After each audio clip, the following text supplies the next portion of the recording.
पुंडलीकवरदेव हरिविठ्ठल श्री ज्ञानदेव तुकाराम. पंढरीनाथ भगवान की जय.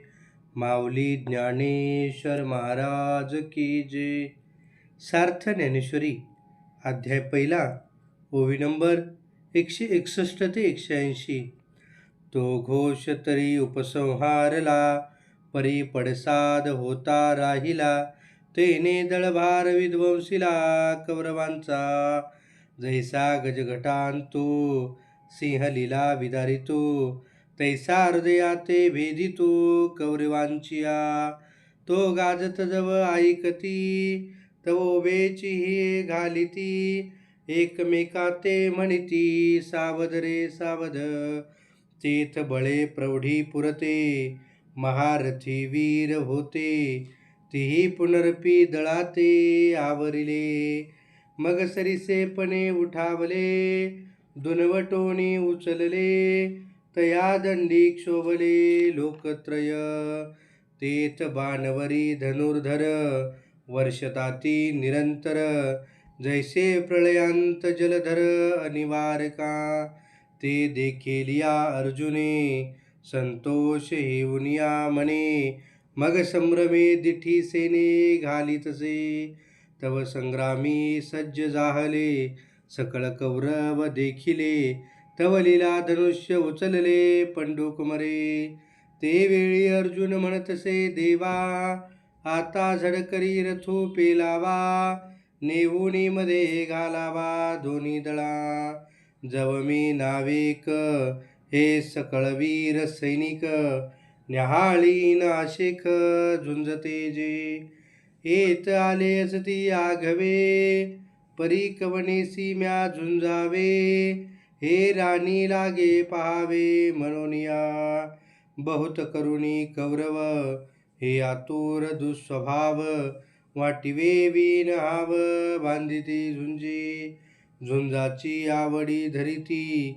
परी संग्रामी धीर नवती, हे सांगोनी रायाप्रती. काय संजयो म्हणे, ऐका अर्जुन इतके बोलिला.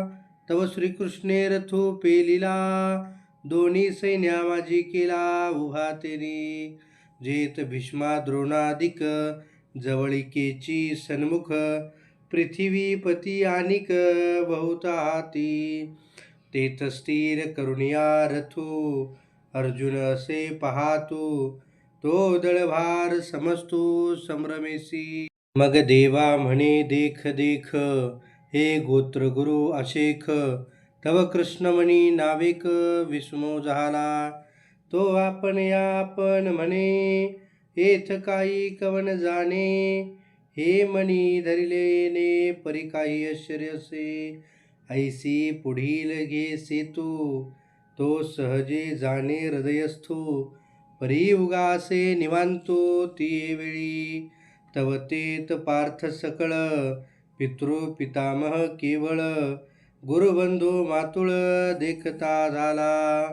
पुंडलीक वरदेव हरी विठ्ठल श्री ज्ञानदेव तुकाराम. पंढरीनाथ भगवान की जय. माऊली ज्ञानेश्वर महाराज की जय.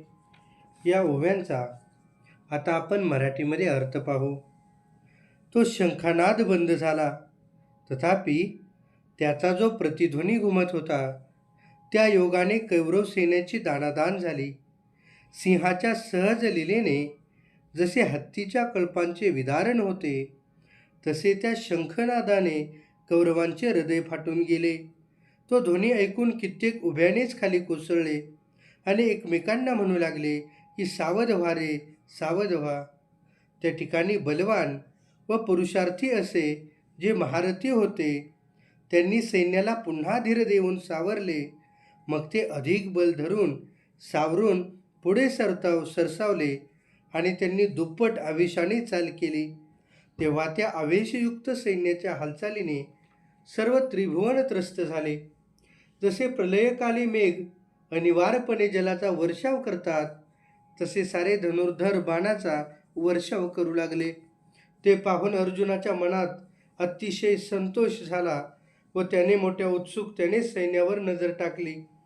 तेव्हा युद्धास सज्ज झालेले सर्व कौरव पाहिले आणि अर्जुनाने सहज लीलेने आपले धनुष्य उचलले.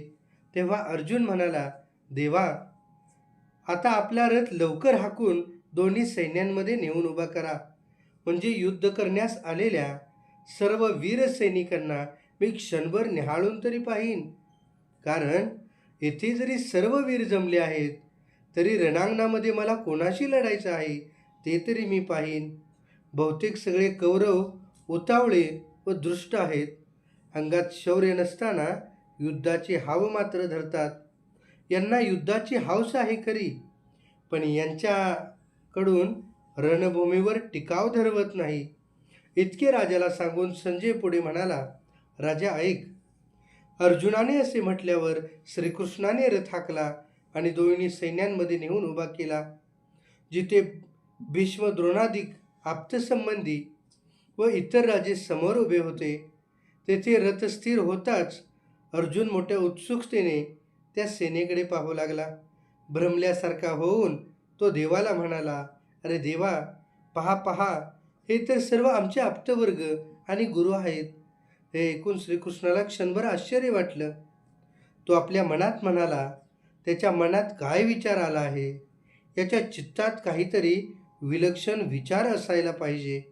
परंतु मुखाने काहीही न बोलता श्रीकृष्ण शांत राहिले आणि त्यावेळी सहेतुकपणे आश्चर्याने पाहत स्तब्ध राहिले.